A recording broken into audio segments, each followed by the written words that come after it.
కృష్ణుడు కలియుగంలో కలి మనుషులని ఎలా నాశనం చేస్తాడో చెప్తాడు. వీళ్ళు జస్ట్ నవ్వినందుకు 285 years జైల్ పనిష్మెంట్ పడింది. అసలు April 1st ఫూల్స్ డే ఎందుకు అయిందో తెలుసా? చూస్తూ ఉంటాయి. ఈ స్టోరీలో కుక్కలు relatives, cycle, bike, car, auto, flight మీ లైఫ్ అప్గ్రేడ్. మీరు ఎప్పుడైనా గమనించారా? ఇంట్లో ఫస్ట్ పుట్టిన వాళ్ళు కొంచెం సైలెంట్ గా ఉంటారు, సెకండ్ పుట్టిన వాళ్ళు తీట పనులు చేస్తారు. ఎందుకో చెప్తా వినండి. ఒక కురుక్షేత్ర యుద్ధం మొదలవడానికి ముందు కొన్ని రూల్స్ పెట్టుకున్నారు. భగవద్గీతలో శ్రీకృష్ణుడు జంతుబలి గురించి ఏం చెప్పాడో తెలుసా? అప్పుడే అర్జునుడు ఒకటి గమనించాడు. పాండవ ఆర్మీలో 1-on-1 లో ఓడిపోయిన సైనికులు ఒక రకమైన డిప్రెషన్ లోకి వెళ్లారు.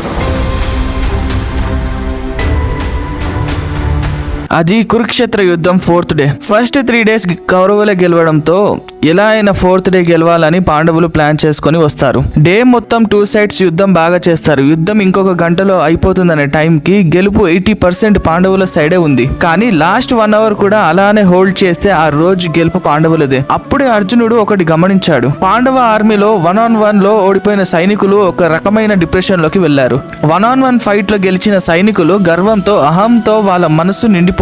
డిప్రెషన్ లో ఉండడం డేంజరే, అలా అని గర్వంతో ఉండడం కూడా డేంజరే. వార్ ని జస్ట్ 1 hour హోల్డ్ చేస్తే చాలు, డే 4 విక్టరీ మనదే అని అర్జునుడు ఉంటే ఆర్మీ ఏమో ఇలా అయిపోయింది. యుద్ధం ఆపేసి డిప్రెషన్ లో ఉన్న వాళ్ళకి సపరేట్ గా, గర్వంతో ఉన్న వాళ్ళకి సపరేట్ గా స్పీచ్ ఇచ్చే టైం లేదు. ఒక్క మాట మాత్రమే చెప్పే టైం ఉంది. ఆ మాట వింటే డిప్రెషన్ లో ఉన్నోడికి ధైర్యం రావాలి, గర్వంతో ఉన్నోడికి భయం రావాలి. కానీ అదేలా చెప్పాలని ఆలోచిస్తూనే యుద్ధం చేస్తున్నాడు అర్జునుడు. అర్జునుడు మనసులో ఏముందో తెలుసుకున్న కృష్ణుడు రథం ఆపి ఒకే ఒక్క మాట చెప్పి మళ్ళీ రథం పోలిస్తాడు. ఆ మాట ఏంటంటే, ఈ సమయం గడిచిపోతుంది మిత్రమా, శాంతించు.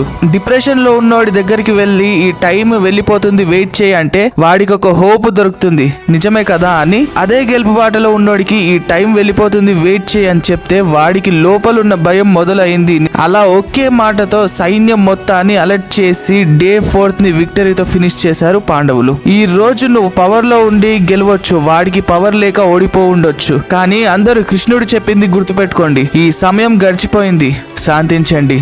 భగవద్గీతలో శ్రీకృష్ణుడు జంతుబలి గురించి ఏం చెప్పాడో తెలుసా? కృష్ణుడు ప్రతి అనిమల్ ని మనలో ఒక ఎమోషన్ కి కనెక్ట్ చేశాడు. ఫియర్ కి ఒక అనిమల్, కోపానికి ఒక అనిమల్, కామానికి ఒక అనిమల్ లాగా. ఒక హోమం కంప్లీట్ అయ్యాక మీ లోపల ఉన్న జంతువుని అగ్నిలో కలిపేసి వెళ్ళండి అని చెప్పేవాడు. కృష్ణుడు ఉన్న టైంలో దాన్ని అందరికీ ఎక్స్ప్లెయిన్ చేసేవాడు అనిమల్ అంటే ఏంటి అని. కానీ కృష్ణుడు ఎర్త్ ని వదిలేసరికి ఏ అనిమల్ సాక్రిఫైస్ అనే కాన్సెప్ట్ ఒక తల తిక్కలోడికి వేరేలా అర్థమైంది. వాడు దాన్ని నమ్మటమే కాకుండా అందరి చేత నమ్మించాడు కూడా. అలా దేవుడి మాటలు మార్చి చెప్పే వాళ్ళనే మనం కలి అంటాం. ఇప్పుడు మనం చేసేది కృష్ణుడు చెప్పే సాక్రిఫైస్ కాదు, కలి చెప్పిన సాక్రిఫైస్.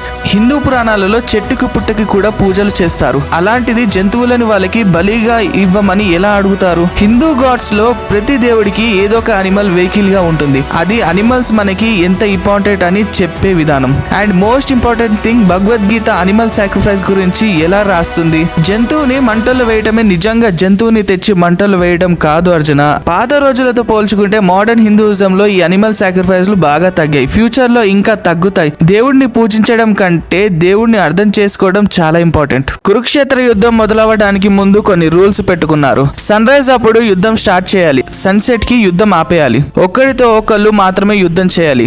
ఒకరి మీద 5-6 మెంబర్స్ యుద్ధం చేయకూడదు. ఇద్దరు వారియర్స్ యుద్ధం చేసుకునేటప్పుడు కూడా వాళ్ళ దగ్గర సేమ్ వెపన్స్ ఉంటేనే ఒకరితో ఒకళ్ళు యుద్ధం చేయాలి. అలా లేకపోతే యుద్ధం చేయకూడదు. ఎవరైనా భయపడి లొంగిపోతే వాళ్ళని చంపకూడదు. ఆ యోధుడిని చూసి ఎవరైనా పారిపోతున్నా కూడా చంపకూడదు. ఏ కారణం వల్ల అయినా సరే చేతిలో ఆయుధం లేకపోతే ఆ వారియర్ మళ్ళీ ఆయుధం చేతిలోకి తీసుకునే వరకు అతన్ని చంపకూడదు. ఎవరైనా సరే కళ్ళు తిరిగి కింద పడిపోతే అతన్ని జాగ్రత్తగా తీసుకెళ్లి ఎవరి పక్షాన వాడు అయితే వాళ్ళకి ఇచ్చేయాలి. అంటే పాండవుల ఆర్మీలో ఎవరైనా కళ్ళు తిరిగి పడిపోతే కౌరవులకి దొరికితే అతన్ని పాండవులకి ఇచ్చేయాలి, చంపకుండా. యుద్ధానికి సంబంధం లేని వాళ్ళ జోలికి వెళ్ళకూడదు. ఉడిపి రాజా వాళ్ళందరికీ ఫుడ్ వండి పెట్టేవాడు. ఉడిపి ఆర్మీ మనుషులని ఎవ్వరూ ఏం చేయకూడదు. ఉడిపి ఆర్మీకి సపరేట్ యూనిఫామ్ లాంటిది కూడా ఉండేది. వాళ్ళని ఏం చేయకూడదు అన్నిటికీ సిగ్నల్ అడ్రస్. రథం మీద ఉన్న వాళ్ళు రథం మీద ఉన్న వాళ్ళతోనే యుద్ధం చేయాలి. ఏనుగు మీద ఉన్న వాళ్ళు ఏనుగు మీద ఉన్న వాళ్ళతోనే యుద్ధం చేయాలి. సేమ్ గుర్రాలకి కూడా అంతే. అండ్ లెగ్స్ మీద నడిచే వాళ్ళకి కూడా సేమ్ రూల్. ఆ జంతువు మీ మీదకి వస్తేనే తప్ప సరదాగా ఏ జంతువుని చంపకూడదు. విచిత్రమైన విషయం ఏంటో తెలుసా? ఇందులో ఒక రూల్ రూల్ కూడా పాటించలేదు. కొన్ని పాండవులు బ్రేక్ చేస్తే కొన్ని కౌరవులు బ్రేక్ చేశారు. మనం సైకిల్ మీద వెళ్ళేటప్పుడు కుక్కలు వెంట పడితే ఆ స్పీడ్ కి 100% కుక్కలు మన పిక్కలు పట్టుకొని పీకుతాయి. కానీ అదే మనం స్కూటీ మీద వెళ్తే కొంచెం స్పీడ్ పెంచొచ్చు, అప్పుడు మనల్ని పట్టుకోవడానికి 80% ఛాన్సెస్ ఉంటుంది అంతే. కానీ అదే ఆటోలో ఉంటే అవి ఆటో లోపలికి వస్తే కానీ పట్టుకోలేవు. సో ఒక 40% ఛాన్స్ ఉంది మనల్ని పట్టుకోవడానికి. అదే కార్ లో వెళ్తుంటే డోర్లు అన్ని వేసేసి ఉంటాయి, సో నిన్ను పట్టుకోవడానికి ఛాన్సే ఉండదు. అదే ఫ్లైట్ లో వెళ్తుంటే అవి నిన్ను చూడడం తప్ప ఏం చేయలేవు, సో అలా మూసుకొని చూస్తూ ఉంటాయి. ఈ స్టోరీలో కుక్కలు relatives. Cycle, bike, car, auto, flight మీ లైఫ్ అప్గ్రేడ్. మీరు లైఫ్ లో ఎంత అప్గ్రేడ్ అయితే ఆ కుక్కలు నీకు అంత దూరంగా ఉంటాయి. So upgrade your self. అసలు ఏప్రిల్ 1 ఫూల్స్ డే ఎందుకు అయిందో తెలుసా?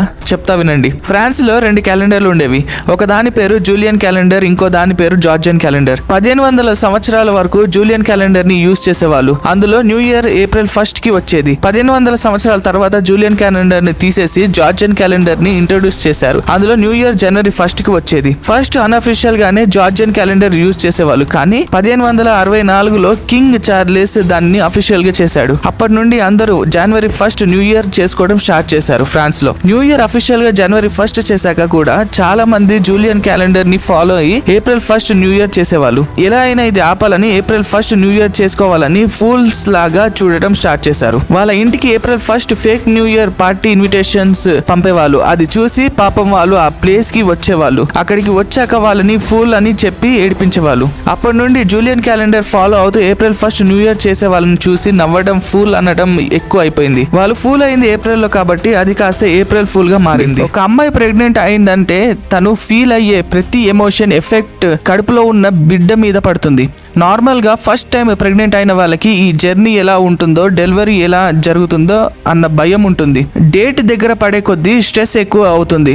ఆ స్ట్రెస్ కూడా బేబీ మీద పడుతుంది. ఆ స్ట్రెస్, భయం, యాంగ్జైటీ అన్ని వచ్చి బేబీలో కూడా ఉంటాయి. వీటితో పుట్టిన ఆ పిల్లలు ఆబ్వియస్లీ సైలెంట్ గానే ఉంటారు. వాళ్ళలో ఉండే భయాలు, యాంగ్జైటీ ఇష్యూస్ వల్ల ఇంట్రోవర్ట్ గా ఉండిపోతారు. సెకండ్ బేబీకి అలా ఉండదు, ఎందుకంటే ఆల్రెడీ ప్రెగ్నెన్సీ జర్నీలో ఎలా ఉంటుందో ఆ లేడీకి తెలిసిపోతుంది కదా. ఫస్ట్ బేబీకి పడినంత టెన్షన్ అయితే పడరు. అందుకే సెకండ్ పుట్టిన వాళ్ళు కొంచెం యాక్టివ్ గా ఉంటారు. యాక్టివ్నెస్ వల్ల తీట పనులు కూడా ఎక్కువ చేస్తారు. మీరు అనొచ్చు, లేదు మేము ఫస్ట్ పుట్టిన వాళ్ళు కూడా యాక్టివ్ గా ఉంటాము చూసాము అని. అది ఈ సొసైటీలో వాళ్ళు ఫిట్ అని అవ్వడానికి వేసుకున్న మాస్క్ అంతే. సెకండ్ పుట్టిన వాళ్ళు డల్ గా ఉన్న, ఫస్ట్ పుట్టిన వాళ్ళు యాక్టివ్ గా ఉన్న, అది వాళ్ళు పెరిగిన వాతావరణం వల్ల వచ్చిన మార్పులు అంతే. డీప్ ఇన్సైడ్ ఫస్ట్ బాండ్స్ లో ఉన్నంత న్యాచురల్ స్ట్రెస్ సెకండ్ బాండ్స్ లో ఉండదు. ఈ వీడియోని మీ బ్రదర్ ఆర్ సిస్టర్స్ కి పంపండి, నిజమో కాదో అడగండి.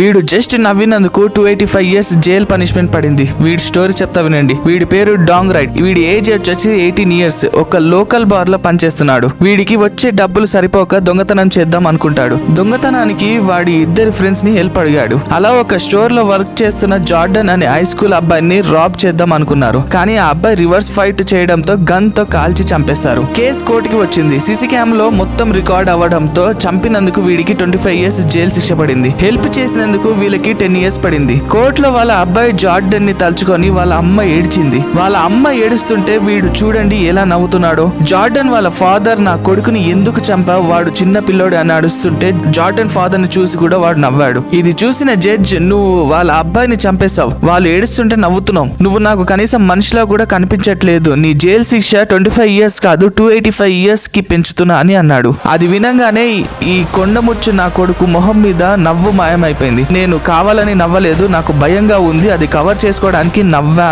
అని చెప్పాడు. వాళ్ళ లాయర్ కూడా సారీ చెప్పాడు. అయినా జడ్జి వినలేదు. నువ్వు వాళ్ళ మీద నవ్వటమే కాదు, కోర్ట్ అంటే కూడా నీకు భయం లేదు అని ఇంకో పనిష్మెంట్ కూడా వేశాడు జడ్జ్. వీడు జైల్లో చచ్చిపోయే వరకు ఒక్కసారి కూడా వాళ్ళ ఫ్యామిలీ మెంబర్స్ ని కలవడానికి వీల్లేదు అని జడ్జ్ చెప్పాడు. కనీసం అప్పుడైనా వీడికి ఫ్యామిలీ వాల్యూ తెలుస్తుందేమో చూద్దామని చెప్పి జడ్జ్ వెళ్ళిపోయాడు.